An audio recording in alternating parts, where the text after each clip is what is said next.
San Mateo. Parece que está un poquito alto, ¿eh? Nuestro ingeniero de audio sí nos ayuda por todo. ¿Está bien? Hermanos, ¿está bien? A ver si no se me sale de... Vamos a ver Mateo capítulo 2, versículos del 13 al 23. Es un pasaje corto, creo que lo podemos leer todos unidos. Si lo tienen, vamos a leerlo. Mateo 2, versículos del 13 al 23. Muy bien, hagamos la lectura todos unidos. Dice así: después que partieron ellos, he aquí un ángel del Señor apareció en sueños a José y dijo: levántate, toma al niño y a su madre y huye a Egipto, y permanece allá hasta que yo te diga, porque acontecerá que Herodes buscará al niño para matarlo. Y él, despertando, tomó de noche al niño y a su madre y se fue a Egipto, y estuvo allá hasta la muerte de Herodes, para que se cumpliese lo que dijo el Señor por medio del profeta, cuando dijo: de Egipto llamé a mi hijo. Herodes entonces, cuando se vio burlado por los magos, se enojó mucho y mandó matar a todos los niños menores de 2 años que había en Belén y en todos sus alrededores, conforme al tiempo que había inquirido a los magos. Entonces se cumplió lo que fue dicho por el profeta Jeremías, cuando dijo: voz fue oída en Ramá, grande lamentación, lloro y gemido. Raquel que llora a sus hijos y no quiso ser consolada porque perecieron. Pero después de muerto Herodes, he aquí un ángel del Señor apareció en sueños a José en Egipto, diciendo: levántate, toma al niño y a su madre, y vete a tierra de Israel, porque han muerto los que procuraban la muerte del niño.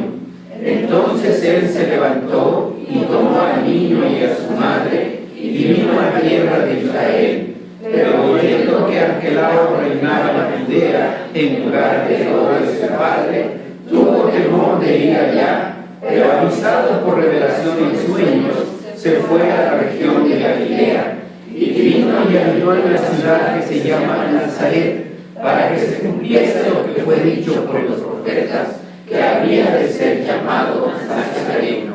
Amén. Oremos para pedir la dirección del Señor. Nuestro Dios, Rey y Padre, te damos gracias por habernos convocado, por habernos congregado en tu santa asamblea, y con la promesa de tu santo evangelio, que donde están 2 o 3 congregados en el nombre de tu santo Hijo, Él estará en medio de nosotros. Nos hemos reunido para escuchar tu palabra, con la prontitud de tus siervos que dicen: habla, Señor, que tu siervo, que tu sierva escuche. Mas al punto, al ser confrontados con tu santo evangelio,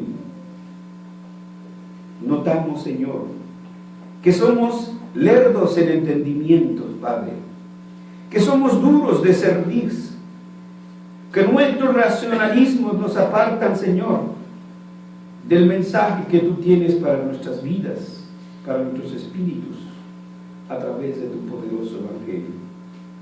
Por eso te invocamos y te rogamos por la presencia gloriosa de tu Espíritu Santo, el verdadero vicario de nuestro Señor Jesucristo, para que Él nos conduzca con tu palabra a todo buen conocimiento, a todo buen entendimiento, y nos dé las fuerzas, el ánimo, el ímpetu, Señor, para tener la resolución de vivir estrictamente bajo tu voluntad expresada por tu palabra. En Jesús oramos. Amén.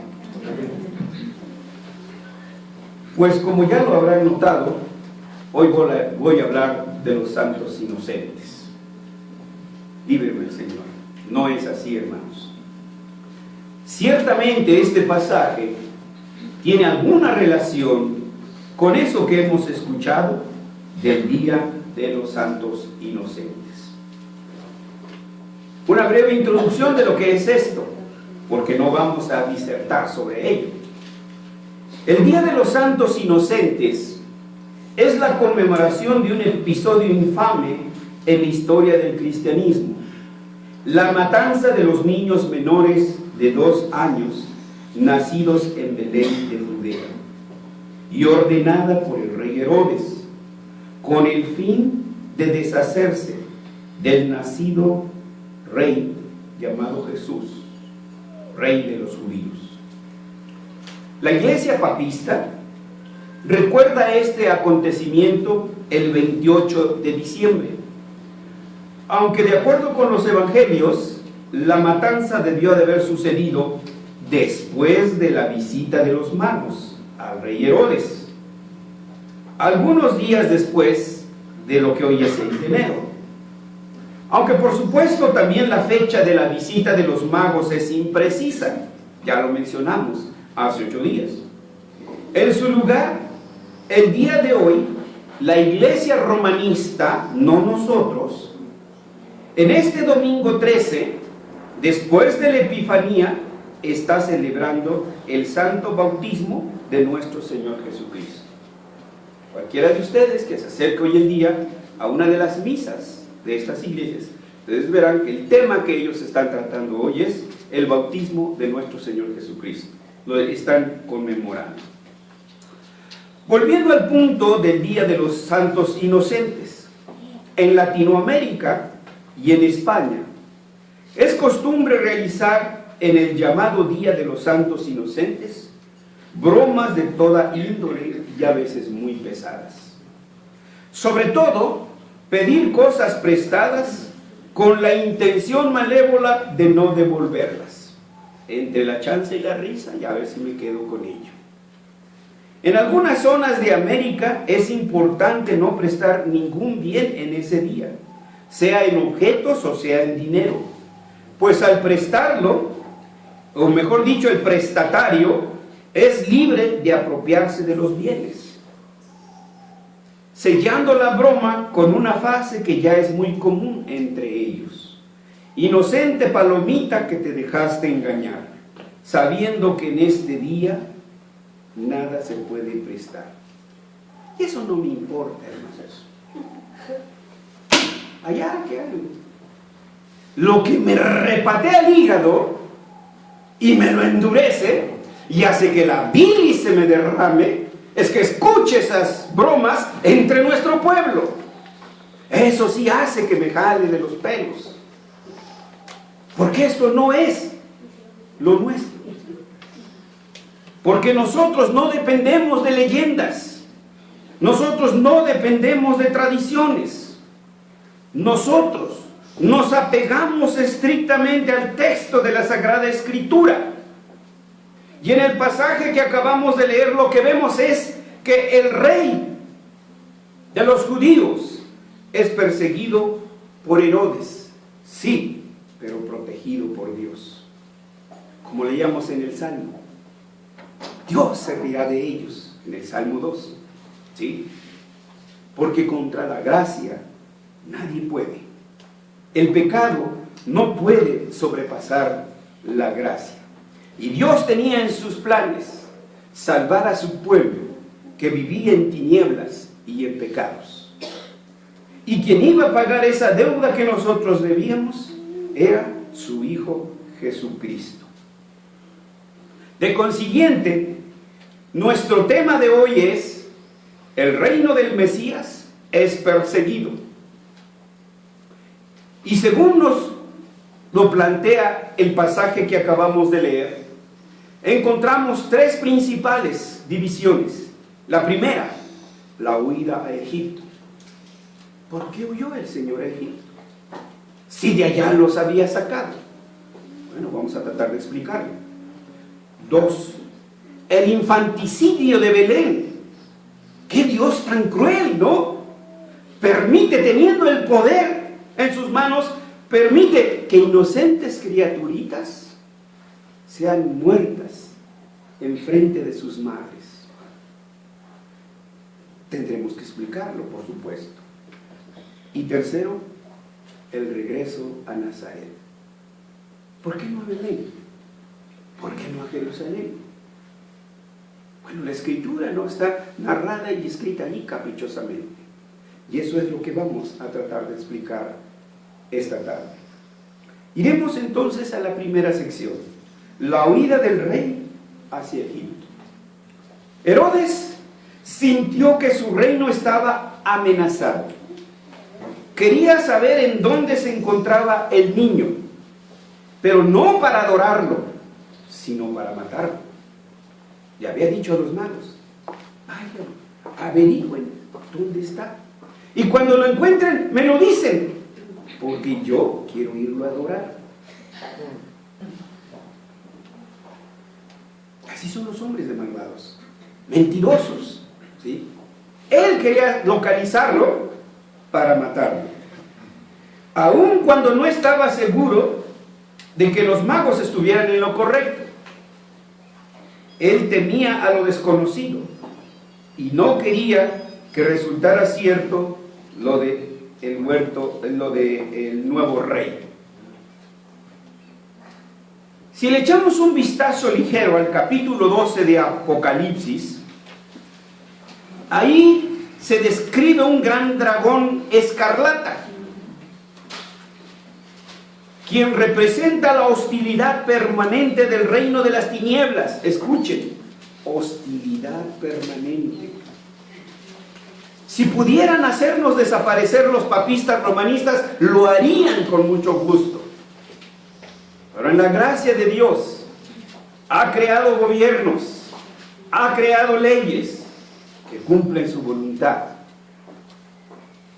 Pero ellos nos borrarían del mapa. La oposición siempre ha estado presente. En las aulas universitarias quieren borrar todo vestigio de fe. En los centros de trabajo, en toda parte, bajo el manto del laicismo. Esta persecución es permanente. Y nosotros podemos saber que a través de la historia se mantiene un perfecto conflicto entre el reino de Cristo y el reino de las tinieblas. Esta es la antítesis irreconciliable. No puede haber síntesis entre los hijos de la simiente de la serpiente y los hijos de la simiente de la mujer. Jamás puede haber esa síntesis.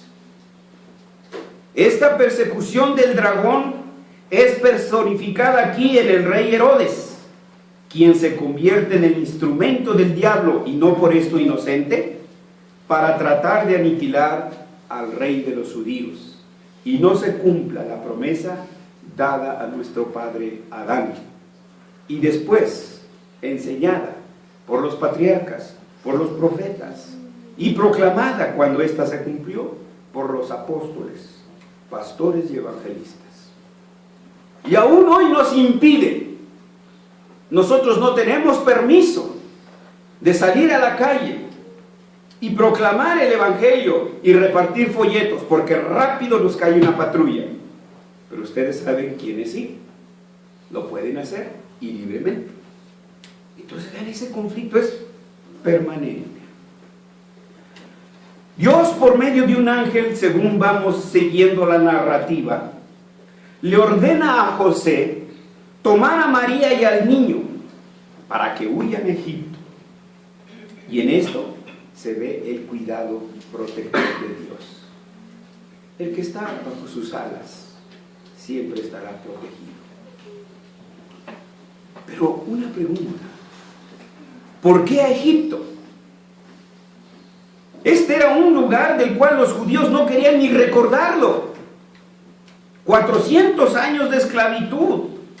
Para ellos era recordar, traer a su memoria 400 años de miseria, de trabajos forzados. ¿Por qué a Egipto? A vuelo de pájaro, por lo menos podemos ver 4 razones. La primera: Egipto no estaba muy lejos. era un bebé recién nacido. Era una madre que no tenía mucho de haber dado a luz. Y un viaje a Babilonia, un viaje a Persia, que eran los lugares conocidos de entonces, no era recomendable para una madre y para un niño, ¿sí? Estos lugares eran muy agotadores para una joven madre y para un niño que no tenía mucho tiempo de haber nacido. Una segunda razón que podemos ver: en Egipto vivían algunos judíos, no todos regresaron. Miren, por ejemplo, ayúdenme de este lado, Isaías 43:7 Jeremías 43:7, y de este lado, por favor, Jeremías 4:1. Jeremías 43:7, ¿alguien lo encontró? Esgrima. Y entraron en tierra de Egipto, porque no obedecieron a la voz de Jehová y llegaron hasta Táfnis. Vean ustedes entonces un grupo de judíos que entra ¿a dónde? A Egipto. Dice, está mejor los United States, vamos para allá hay dólares. Y se quedaron ahí.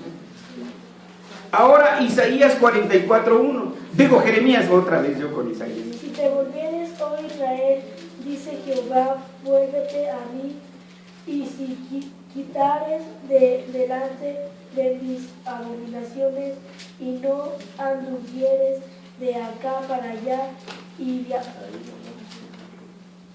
Yo creo que te quedaste con lo que yo te dije primero, el culpable soy yo. Es Jeremías 44:1. Palabra que vino a Jeremías acerca de todos los judíos que moraban en la tierra de Egipto, que vivían en Migdol, en Táfnis, en Memanil, en Ris y en tierra de Patros, diciendo. Gracias. Vean las primeras frases. Palabra que vino a Jeremías acerca de todos los judíos que moraban en la tierra de Egipto. Entonces ahí había, miren, les pongo un ejemplo. Aquí los chilangos y de cualquier parte, ¿sí? O guadalajareños, no sé cómo se les diga, pasamos, nos vemos y ni nos saludamos. Pero cuando ellos se encuentran allá, hacen comunidad, ¿sí? Hacen comunidad y se ayudan unos con otros. Pues esto es lo que estaba pasando aquí. Había pueblo egipcio ahí, y entonces José y María no llegaban como unos extraños, llegaban a una comunidad. Entonces vean aquí un cuidado protector de Dios para ese niño, ¿sí? Quien más tarde llegaría a una cruz. Entonces tenemos que ver todos estos contextos, hermanos, de la Escritura.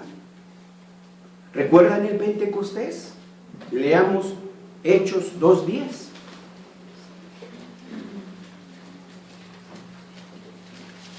Por favor, el que lo encuentre, Hechos 2:10.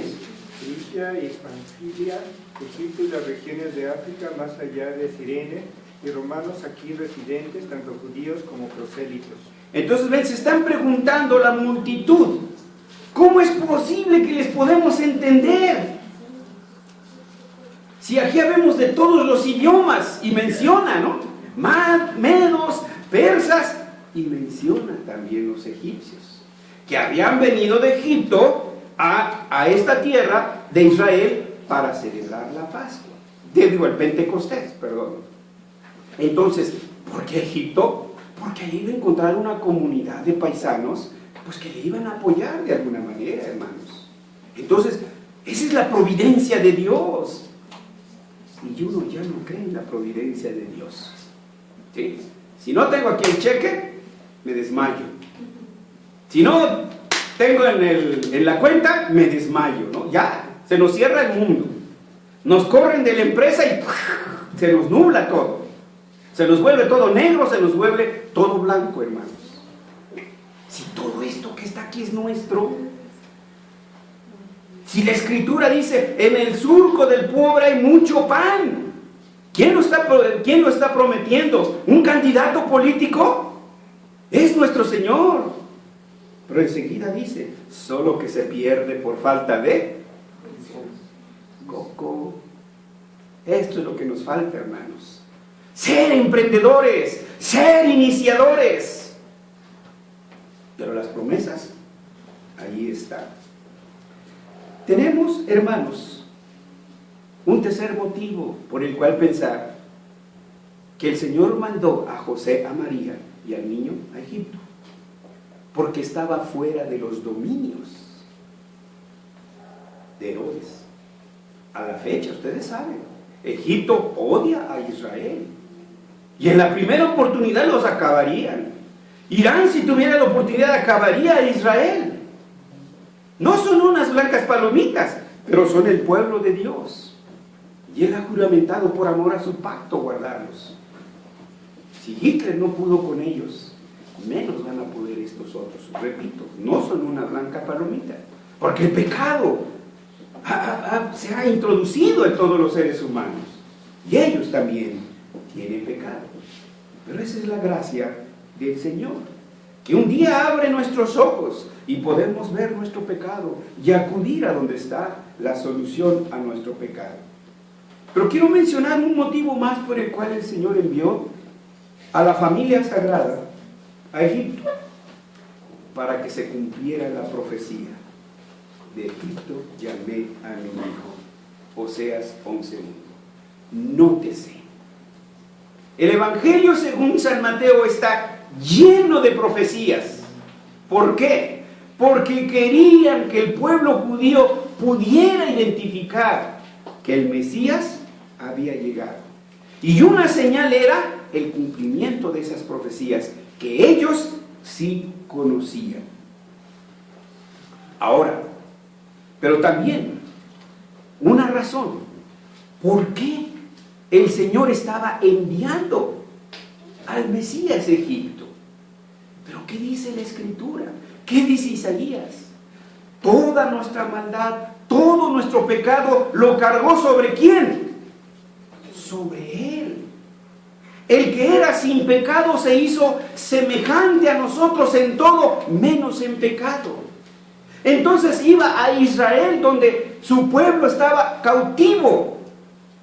Entonces el Mesías iba también ahí al cautiverio, porque Él estaba haciendo suyos sobre sí los sufrimientos de su pueblo. Cristo se estaba haciendo así uno con su pueblo, que viéramos que somos carne de su carne, hueso de sus huesos. Y de la misma manera que su pueblo fue sacado de Egipto, Cristo mismo también fue llamado de Egipto para retornar a su país. El ataque con el niño Jesús falla, porque Dios protegió al niño poniéndolo fuera del alcance de Herodes, quien furioso arremete contra el pueblo del verdadero rey. El lloro de madres de Israel ante la matanza de sus hijos recuerda el lloro de las madres de Jerusalén en la figura de Raquel, cuando el pueblo es llevado en cautiverio hacia Babilonia. ¡Qué acción tan más brutal! ¿Cómo es que los soldados de Herodes se prestaron a tan infame crueldad? Miren, tenemos noticias de Irán, de Siria. Generales han desertado, pilotos han desertado porque no quieren participar de una masacre contra el pueblo. Eso es cuando tenemos conciencia de nuestra vocación, de que nuestros oficios no son para destruir, sino que nuestros oficios son para ayudar a nuestro prójimo. Mi trabajo es para servir a mi prójimo. Y como hemos dicho una y otra vez, el cristiano no trabaja por amor a la chuleta. El cristiano cuando trabaja no anda persiguiendo el cheque. El cristiano trabaja para servir a Dios y para servir a su prójimo. Y sabe que su Dios sabe que tiene hambre, que tiene necesidad de cobijo y que su Dios le proveerá. Y en esa fe nos levantamos todas las mañanas y salimos a nuestros trabajos a servir a Dios y a servir a nuestro prójimo, con la seguridad de que Dios mandará sus cuervitos y nos dará su pan y nos dará la carne. ¿Quién puede decir lo contrario de aquel salmista? Joven fui y envejecido, y no he visto justo ni su descendencia que mendigue pan. ¿Por qué entonces tememos? ¿Por qué entonces tenemos miedo y no creemos en la providencia de Dios? Aquí vemos bien clara la providencia del Señor. Pero frente a esta escena tan escalofriante, es menester analizar dos cosas. Vean, cierto, él abusó de su poder y cometió un acto deleznable, pero la muerte de Herodes fue vergonzosa. ¿Recuerdan? El Evangelio lo dice, se le pudrieron las entrañas. Y otra cosa que podemos ver, que un día Jesús, esto es lo que tenemos que ver, derramaría su sangre por estos niños. Estos niños de 2 o de 1 año o de 5 meses vivían en su pecado, nacieron con el pecado de su madre, el pecado de su padre. Hora de 1 año, hora de 15, hora de 2 o era de 97, si no se arrepiente, si no cree en Cristo, ¿a dónde se irían? ¿A dónde? Entonces, pero el Señor Jesús más adelante daría su sangre por ellos. Y este es el consuelo que dice Apocalipsis. Bienaventurados de hoy en adelante los que ¿qué? Los que mueren en el Señor. Tradicionalmente en los anales de la historia de la iglesia decimos que Esteban es el primer mártir del Evangelio. Reconsideremos, hermanos, no, los primeros mártires fueron estos niños, porque ellos derramaron su sangre por causa de Jesús, porque al que perseguían era a Jesús, no a ellos. Pero como Herodes no es sabio, como Herodes no podía adivinar, dice, pues bien salomónicamente, pues a todos. Así como le hace la mamá cuando se pelean los hermanitos. Como no puede decidir quién de los dos tuvo la culpa, pues órale, pañuelo, pañuelo, paz. Así como doña Amelia cuando se agarra a sus nietos. Pero uno de los dos comenzó. Uno de los dos es culpable. Bueno, el otro tampoco es inocente, palomita, ¿verdad? Pero vean, entonces se llevó a todos los niños, ¿sí? Entonces lo que tenemos que ver aquí es que realmente ellos fueron mártires de nuestro Señor Jesucristo, y que Él más adelante derramaría su sangre para que estos niños, hijos del pacto, pudieran entrar al reino de Dios por el sacrificio de su Redentor, nuestro Señor Jesucristo. Pero además, el ataque falla, porque Dios protegió al niño, poniéndolo fuera del alcance de Herodes, quien furioso arremete contra el pueblo del verdadero rey. El lloro de las madres de Israel ante la matanza de sus hijos recuerda el lloro de las madres de Jerusalén en la figura de Raquel, cuando sus jovenzuelos, sus mozuelos, cuando estos son llevados cautivos hacia Babilonia. Piense usted que entráramos en una guerra y que vinieran eso que llaman leva, y que lleguen allá a su casa y toquen y se lleven a su hijo. ¿Qué haría la madre? ¿Qué hacen con las madres? Ay, señora, mire usted, le agarran de las greñas y la botan por allá. Entonces, esto es lo que está trayendo a la memoria, ¿no? Había dolor, había sufrimiento. Y así entonces, hermanos, llegamos al siguiente punto y al tercero, el regreso del rey a Nazaret.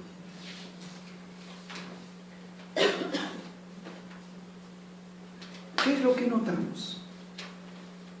Llega otra vez a su país y lo reciben con fanfarrias, con una fiesta, con una calurosa bienvenida.